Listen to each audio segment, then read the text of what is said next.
ಭಾಲ್ಕಿ ಪಟ್ಟಣದಲ್ಲಿರುವ ಶ್ರೀ ಖಡ್ಗೇಶ್ವರ ಪ್ರೌಢಶಾಲೆಯಲ್ಲಿ ಅತ್ಯಂತ ಸಡಗರದಿಂದ ಸ್ವಾತಂತ್ರ್ಯ ದಿನಾಚರಣೆಯನ್ನು ಆಚರಿಸಲಾಗಿದೆ. ಶ್ರೀ ಖಡ್ಗೇಶ್ವರ ಪ್ರೌಢಶಾಲೆ ಭಾಲ್ಕಿ ಪಟ್ಟಣದ ಲೆಕ್ಚರ್ ಕಾಲೋನಿಯಲ್ಲಿರುವ ಖಡ್ಗೇಶ್ವರ ಪ್ರೌಢಶಾಲೆಯಲ್ಲಿ 79ನೇ ಸ್ವಾತಂತ್ರ್ಯ ದಿನಾಚರಣೆಯನ್ನು ಅತ್ಯಂತ ಸಂಭ್ರಮ ಸಡಗರದಿಂದ ಆಚರಿಸಲಾಗಿದೆ. ಧ್ವಜಾರೋಹಣ ಸೇರಿದಂತೆ ಸಾಂಸ್ಕೃತಿಕ ಕಾರ್ಯಕ್ರಮಗಳು ಎಲ್ಲವೂ ನಡೆದಿದ್ದು, ವಿಶೇಷವಾಗಿ ಶಾಲೆಯಲ್ಲಿ ಕಲಿತಂಥ ವಿದ್ಯಾರ್ಥಿ ಡಾಕ್ಟರ್ ಸುಶೀಲ್ ಸಾವಂತ್ ಅವರು MBBS MS ಜನರಲ್ ಸರ್ಜನ್ ಅವರು ಮತ್ತು ಅವರ ಧರ್ಮಪತ್ನಿ ಸುಷ್ಮಾ ಸಾವಂತ್ ಅವರು ಕಾರ್ಯಕ್ರಮದ ಅತಿಥಿಗಳಾಗಿ ಆಗಮಿಸಿ ಮಾತನಾಡಿರುವಂಥದ್ದು. ಡಾಕ್ಟರ್ ಸುಶೀಲ್ ಸಾವಂತ್ ಅವರು ಮಾತನಾಡುತ್ತಾ, ನಾನು ಖಡ್ಗೇಶ್ವರ ಪ್ರೌಢಶಾಲೆಯಲ್ಲಿ ವ್ಯಾಸಂಗ ಮಾಡಿ ಈ ಒಂದು ಪ್ರೌಢಶಾಲೆಯ ಶಿಕ್ಷಕರ ಮಾರ್ಗದರ್ಶನ, ಶಾಲೆ ಸಂಸ್ಕಾರ, ಈ ಉನ್ನತ ಶಿಕ್ಷಣವನ್ನು ಪಡೆದು ಈ ಒಂದು ಸಾಧನೆ ಮಾಡಲು ಸಾಧ್ಯವಾಗಿದೆ ಎಂದು ಹೇಳಲು ಹೆಮ್ಮೆ ಎನಿಸುತ್ತಿದೆ ಎಂದು ಮಾತನಾಡಿದರು. ಅದೇ ರೀತಿ ವಿದ್ಯಾರ್ಥಿಗಳು ಸಮಯ ಪ್ರಜ್ಞೆ, ತಾಳ್ಮೆ ಮತ್ತು ಉತ್ತಮ ಆರೋಗ್ಯವನ್ನು ಕಾಪಾಡಿಕೊಂಡು ಉತ್ತಮ ಪ್ರಜೆಗಳಾಗಿ ದೇಶದ ಭವಿಷ್ಯವನ್ನು ನಿರ್ಮಿಸುವ ವ್ಯಕ್ತಿಗಳಾಗಬೇಕೆಂದು ತಿಳಿಸಿದರು. ಸ್ವಾತಂತ್ರ್ಯೋತ್ಸವದ ಶುಭಾಶಯ ಕೂಡ ಈ ಸಂದರ್ಭದಲ್ಲಿ ಕೋರಿದರು. ಅದೇ ರೀತಿ ಸಂಸ್ಥೆ ಅಧ್ಯಕ್ಷರಾದ ಸುಧೀರ್ ನಾಯಕ್ ಅವರು ಮಾತನಾಡುತ್ತಾ, ವಿದ್ಯಾರ್ಥಿಗಳು ದೇಶದ ಸಂಸ್ಕೃತಿ,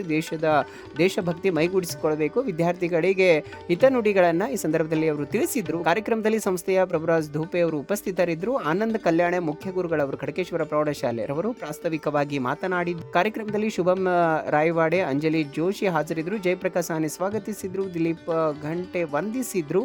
ಉದಯ್ ಜೋಶಿ ನಿರೂಪಿಸಿದ್ರು. ಪ್ರಕಾಶ್ ರುದ್ನೂರ್ ಬಹುಮಾನ ವಿತರಣೆ ಕಾರ್ಯಕ್ರಮ ನೆರವೇರಿಸಿದ್ರು.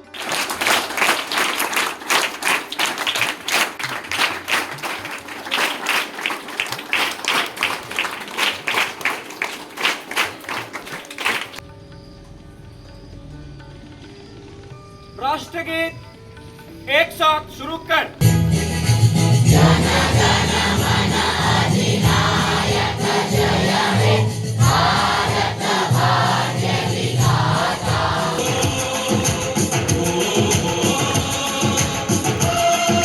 ಪ್ರೀತಿಯ ವಿದ್ಯಾರ್ಥಿಗಳೇ,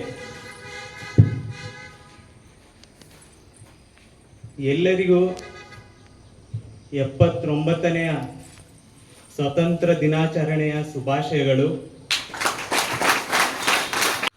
ಎಲ್ಲ ವಿದ್ಯಾರ್ಥಿಗಳಿಗೂ ಇದು ಒಂದು ಕನಸಿದ್ದೇ ಇರುತ್ತೆ. ನಾ ಕಲ್ತಿರುವ ಸ್ಕೂಲಲ್ಲಿ ಮತ್ತೆ ನಾ ಹೋಗಬೇಕು, ನನ್ನ ಗುರು ವೃಂದದವರಿಗೆ ಭೇಟಿ ಆಗಬೇಕು. ಈ ಕಾರ್ಯಕ್ರಮದಲ್ಲಿ ಇನ್ವಾಲ್ವ್ ಆಗಿದ್ದಕ್ಕೆ ನಂಗೆ ತುಂಬಾ ಹೆಮ್ಮೆ ಅನಿಸ್ತಾ ಇದೆ.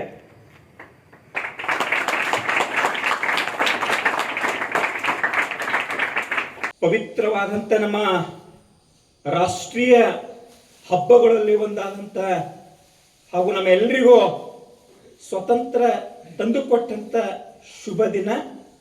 ಉತ್ಸಾಹ, ಆನಂದ ಆ ಶಿಕ್ಷಕನಿಗೆ ಆಗ್ತದೆ. ಅಂತ ಪ್ರತಿಭಾವಂತ ವಿದ್ಯಾರ್ಥಿಗಳು ಒಬ್ಬನಾದಂಥ ನಮ್ಮ ಸುಶೀಲ್. कि हम जगत में नंबर 1 की ओर जा रहे हैं। यहाँ सिर्फ एक आचरण करने का समय नहीं है, आप में आत्मविश्वास जगाकर आगे हमारे देश के भविष्य को, हमारे समाज के भविष्य को, हमारे खुद के भविष्य को निर्माण करना है. ಪವಿತ್ರ ಭೂಮಿ ರಕ್ಷಿಸಬೇಕು. ನಮ್ಮ ಪೂರ್ವಜರು ಹಾಕಿಕೊಟ್ಟಂತ ಮಾರ್ಗದಲ್ಲಿ ಈ ದೇಶವನ್ನು ಮುನ್ನಡೆಸಬೇಕು ಅಂತಕ್ಕಂಥ ವಿಚಾರ ಇಟ್ಕೊಂಡು ನಾವು ಜೀವನದಲ್ಲಿ ಸುಮಾರು ತರ ವಿಚಾರ ಮಾಡ್ತಾ ಅಧ್ಯಯನ ಮಾಡ್ತಾ ಇರ್ತೀವಿ.